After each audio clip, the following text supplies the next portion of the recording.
Entalo okuyombagana okusikangana ebitojjoluusi n'okuyiwa omusa ebirudde mu mulimo gwa taxi biyinza okuba ng'oboolyawo binaatera okuggwawo. Kino kidiridde ababadde bali mu bibiina ebyenjawulo ebirudde nga bineneŋŋana okuba nga basisinkanye olunaku olwaleero okutema empenda ku butya basobola okuzza obwenkanya n'obuntubulamu mu mulimo gwe baguddemu okubeeyagaza kubanga ennaku eziyise n'akaseera akaze kabeerawo nga kizibu omwezi okuggwawo nga tuwulidde balwanagana ate mu mulimo gwe gumu ogw'obwa taxi.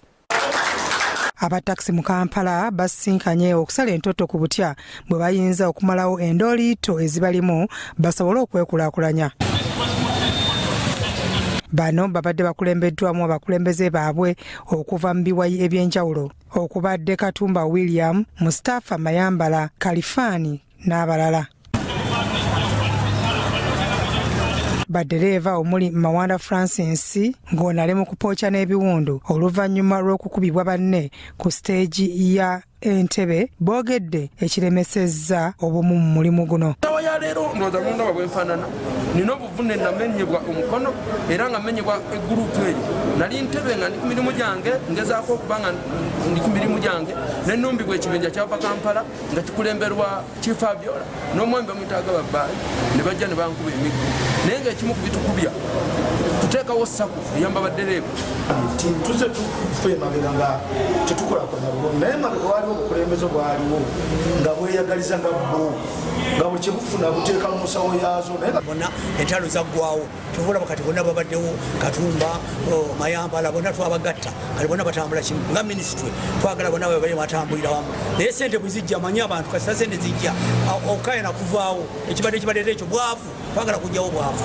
Wabula Katumba agamba nti ebyafuuka lufumo olw'ensonga nti kati basazeewo okwegatta. Abantu balwanagana wano wali paka bwe twatuula wansi ne tugamba nti obudde bulabika buweddeko abantu batuule wansi tukkaanye kubanga nze twali ennakivubo wano muganda wange Mayambala ze nandibadde omukakanyavu ennyo naye twalowooza nti kiyamba ki era tuliko maddi kati wewaawo tukyalinawo akabondo nze ngayita kabondo kubanga tewali walikola mulimu gwa taxi alisinga butoda maanyi naye boolaba twakkakkana.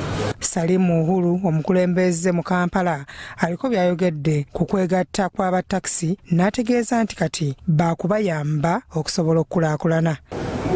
Nasanyusa nnyo okulaba abakulembeze bonna abataxi nga batudde basa kimu agali wamu ge gakola ki ge galuma ennyama kitegeeza bwe tusonga kati tugenda kubeera kitole. Byakayanja Emon, Kurasot TV, Omunyo.